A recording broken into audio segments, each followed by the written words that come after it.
बहुत पहले की बात है। हरिनारायणपुर राज्य पर राजा जगन सिंह राज किया करता था। उसकी रानी का नाम सुलक्ष्मी था, जो बहुत ही शील सौम्य स्वभाव की थी। उन दोनों का एक पुत्र था जिसका नाम मगन सिंह था। एक दिन राजा जगन सिंह शिकार करने मधुबन में गया। वहाँ उसने एक कबाली सुंदरी को देखा तो उससे बोल उठा, कौन हो तुम? मैं इस वन में रहने वाले धनक कबीले के सरदार मिश्र की बेटी सगुना हूँ। सगुना, तुम तो बहुत सुंदर हो।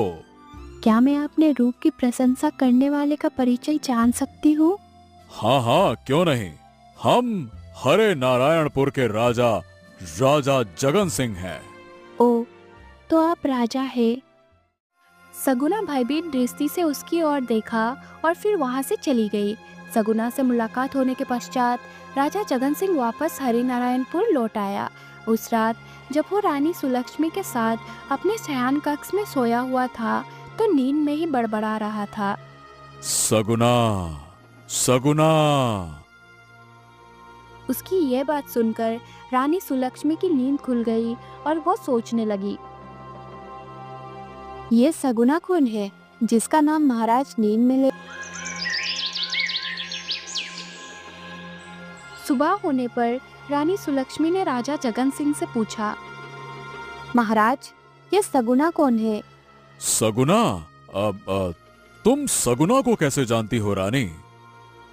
महाराज, आपने मेरे सवाल का जवाब नहीं दिया। रानी, सगुना एक लड़की का नाम है। कल जब हम शिकार खेलने मधुबन में गए थे तो वहीं पर सगुना से हमारी मुलाकात हुई थी। वो धनक कबीले के सरदार मिश्र की बेटी है। महाराज, एक बात पूछूं, सगुना बहुत सुंदर है क्या?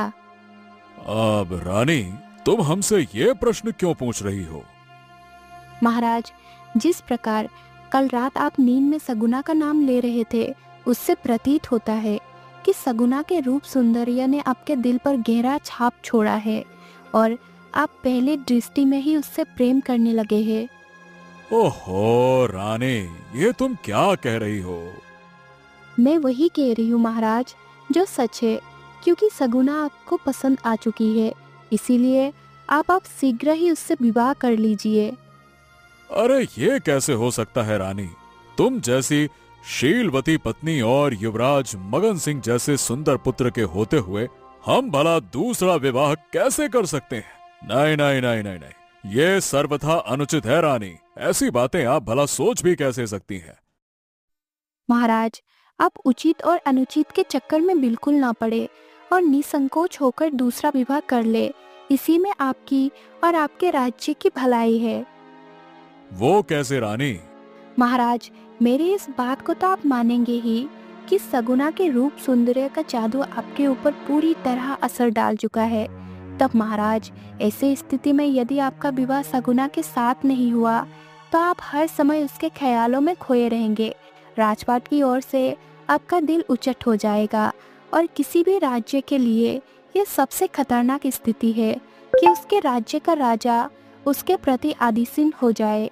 ऐसे स्थिति में राज्य में इसीलिए मेरी मानिए तो महाराज, आप सगुना से दूसरा विवाह कर लीजिए। नहीं नहीं नहीं नहीं, बिल्कुल नहीं रानी। हम ऐसा करके तुम्हारे साथ अन्याय नहीं कर सकते। इतना कहकर राजा जगन सिंह उस कक्ष से बाहर निकल गया।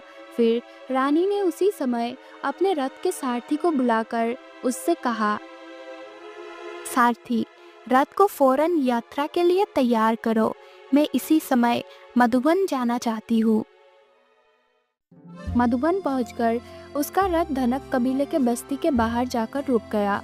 तभी एक व्यक्ति बोला, आइए आइए आइए महारानी, मैं आपको सरदार के पास ले चलता हूँ। आइए आइए आइए। हाँ रानी जी, प्रणाम प्रणाम प्रणाम। कहिए, कैसे आना हुआ आपका? आप अपनी बेटी सगुना को हमें सौंप दीजिए। ओह, मैं आपकी बात का मतलब नहीं समझा रानी जी। सगुना का भला आप क्या करेंगी? सरदार, उसके साथ मैं अपने पति का विवाह रचाऊंगी। ये सुनकर सरदार गहरी सोच में पड़ गया तो रानी बोली, क्या मैं ये समझूं कि आप मेरी इच्छा पूरी नहीं करेंगे? रानी जी, कौन ऐसा नहीं चाहेगा कि उसकी बेटी राजरानी बने। ठीक है, तब ये रिश्ता पक्का रहा। मैं कल ही महाराज के साथ बारात लेकर यहाँ आऊंगी। हम बारात का स्वागत करने के लिए तैयार रहेंगे। फिर रानी वापस महल लौट गई। हरिनारायणपुर पहुंचकर रानी बोली, महाराज, दुल्हा बनने की तैयारी कर लीजिए, आपका विवाह तय कर आई हूँ।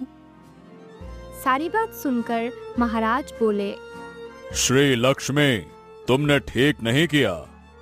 महाराज, सही या गलत के चक्कर में ना पड़िए और विवाह की तैयारी शुरू कीजिए।